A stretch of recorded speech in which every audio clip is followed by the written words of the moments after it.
Salve Maria.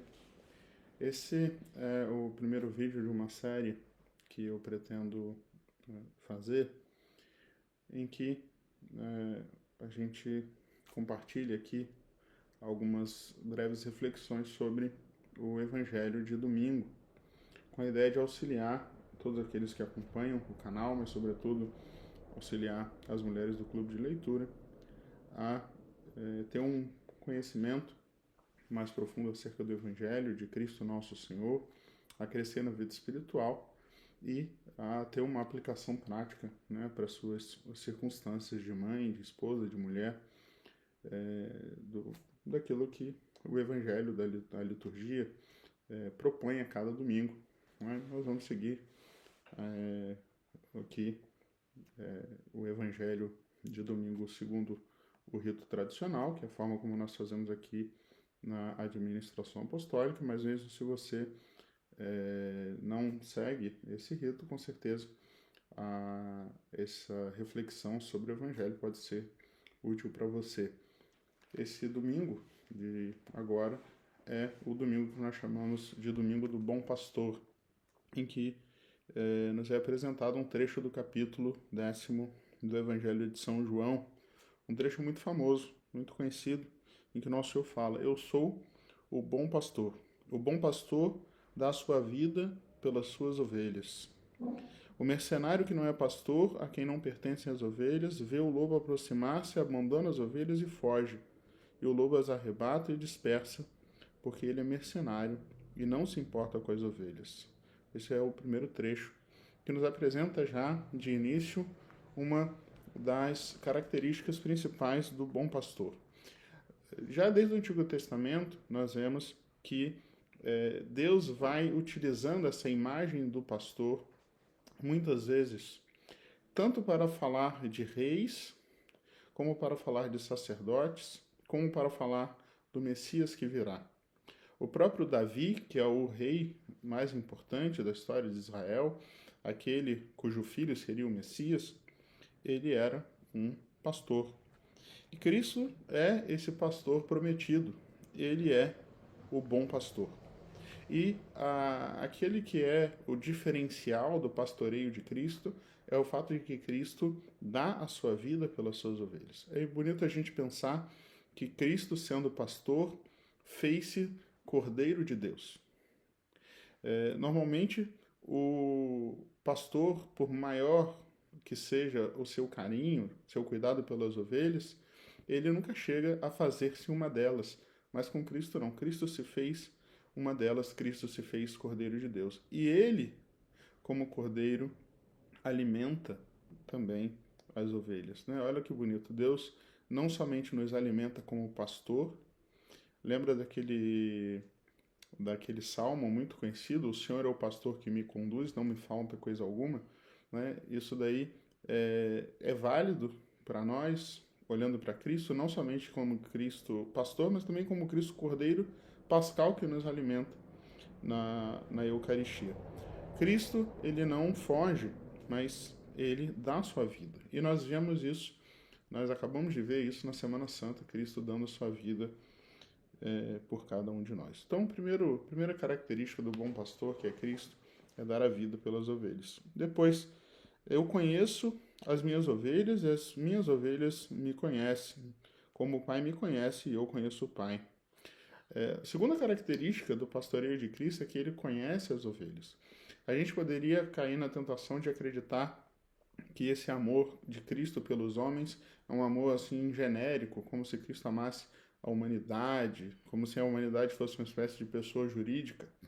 Cristo, ele ama cada um em particular. Ele morreu por cada um de nós, por mim, por você, pelo seu vizinho, pelo seu filho, pelo seu marido, por cada um. Ele conhece cada ovelha.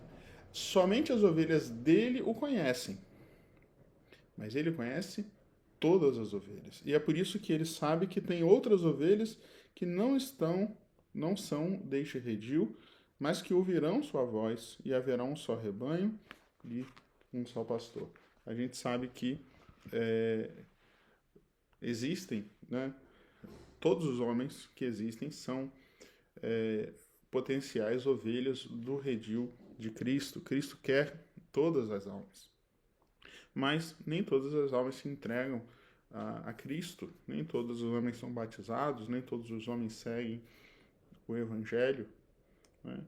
Nem todas as ovelhas conhecem o pastor. O pastor conhece todas as ovelhas, mas nem todas as ovelhas conhecem o pastor. Mas Cristo conhece todas, né? As que estão com ele e as que estão longe dele. E o que ele faz com as que estão longe dele? Ele vai atrás, ele busca essas ovelhas que são ovelhas perdidas. E é por isso que a terceira característica do bom pastor, né, além de dar a vida pelas ovelhas, além de conhecer cada ovelha, é o fato de que ele, né, o bom pastor, busca essas ovelhas que estão longe para trazê-las para junto de si, para trazê-las no seu redil. E nós podemos nos enxergar muitas vezes, né, nessa situação. Quantas e quantas vezes não fomos nós que, né, fizemos esse papel de ovelhas desgarradas, de ovelhas longe do Senhor, né? E aqui, né, como consequência de tudo isso, nós podemos refletir um pouco sobre a importância da vocação sacerdotal. Esse dia do Bom Pastor é sempre uma oportunidade da gente refletir sobre vocação e rezar, né, sobre a vocação. Ninguém tem um papel mais fundamental na oração pelas vocações do que as mães, né?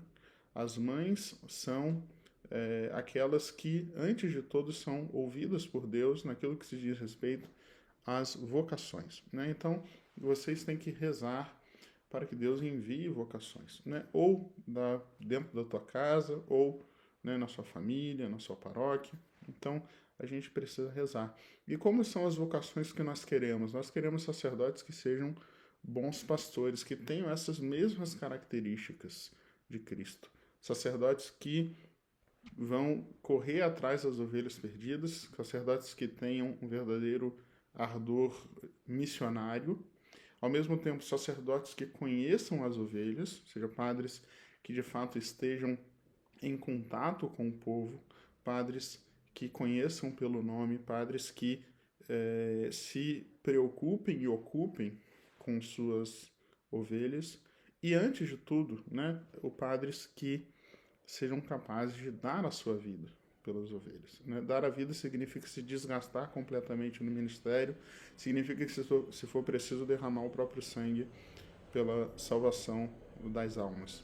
Então, o convite que nós fazemos aí para o clube, né, para todos que acompanham, para todo mundo que está escutando essa reflexão vamos rezar pelas vocações, vamos rezar também por aqueles que já são pastores, né, pelos sacerdotes, para que eles sejam pastores bons pastores, né, para aqueles que já são bons pastores, que eles perseverem na sua bondade, para aqueles que são pastores medíocres, mais ou menos, que eles melhorem, se tornem sacerdotes santos, por aqueles pastores que são maus, que eles se convertam, se tornem bons pastores. E de forma especial, né, para a gente concluir, renovo o pedido, né? Vamos pedir a Deus, vamos rezar para que Deus envie novas vocações para serem os pastores de amanhã, para serem os continuadores desse bom pastoreio de Cristo nosso Senhor. Deus abençoe uma abençoada semana para todos.